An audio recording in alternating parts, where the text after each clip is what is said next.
It was a car accident. Nothing particularly remarkable, but fatal nonetheless. You left behind a wife and 2 children. It was a painless death. The EMTs tried their best to save you, but to no avail. Your body was so utterly shattered you were better off. Trust me. And that's when you met me. What?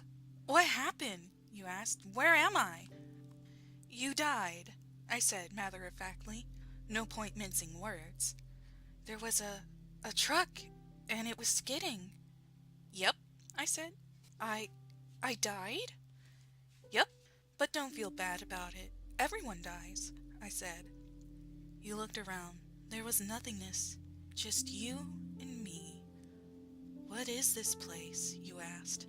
Is this the afterlife? More or less, I said. Are you God? You asked. Yep, I replied. I'm God. My kids, my wife, you said. What about them? Will they be all right? That is what I like to see, I said. You just died, and your main concern is for your family. That's good stuff right there. You looked at me with fascination. To you, I didn't look like a god. I just looked like some woman, some vague authority figure, more of a grammar school teacher than the Almighty. Don't worry, I said. They'll be fine. Your kids will remember you as perfect in every way.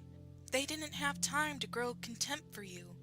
Your wife will cry on the outside, but will be secretly relieved.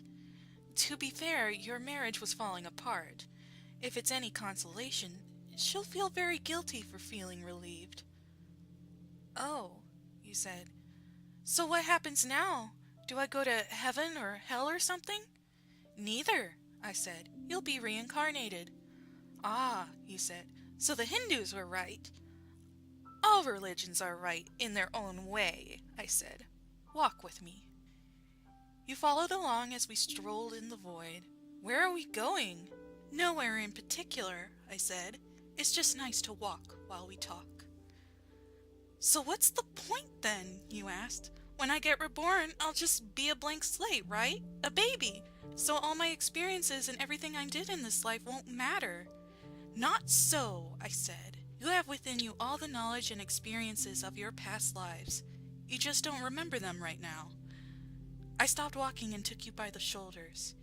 Your soul is more magnificent, beautiful, and gigantic than you can possibly imagine.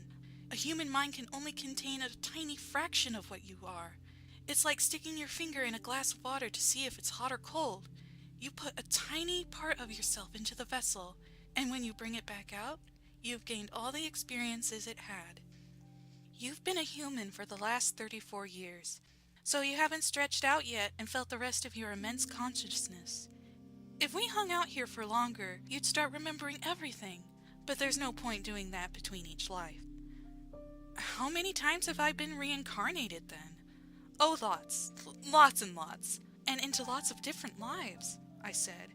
This time around you'll be a Chinese peasant girl in 540 AD. Wait, what? You stammered. You're sending me back in time?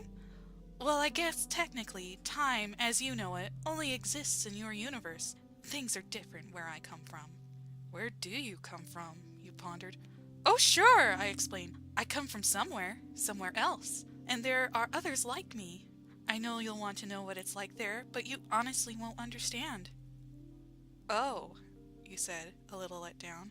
But wait, if I get reincarnated into other places in time, could I have interacted with myself at some point? Sure, happens all the time. And with both lives only aware of their own time span, you won't even know it's happening. So what's the point of it all? Seriously? I asked. Seriously? You're asking me for the meaning of life?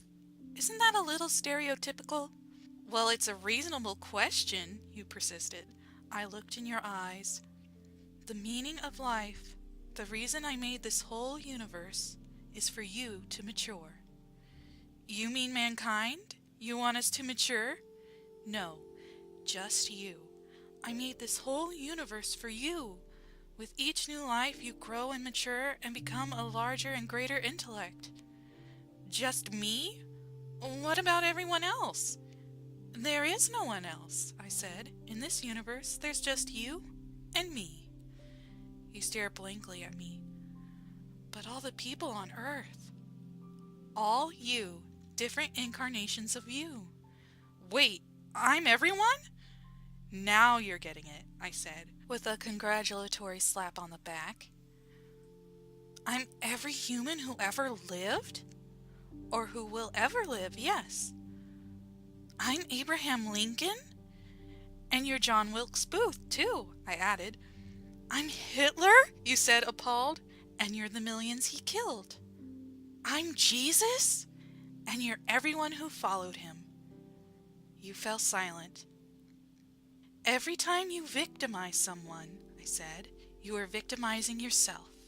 Every act of kindness you've done to yourself. Every happy and sad moment ever experienced by any human was or will be experienced by you. Why? You asked me, why do all this? Because someday you will become like me. Because that's what you are. You're one of my kind. You're my child. Whoa, he said, incredulous. You mean I'm a god? No, not yet. You're a fetus. You're still growing. Once you've lived every human life throughout all time, you will have grown enough to be born. So the whole universe, you said, it's just an egg of sorts, I answered. Now it's time for you to move on to your next life. And with that, I sent you on your way.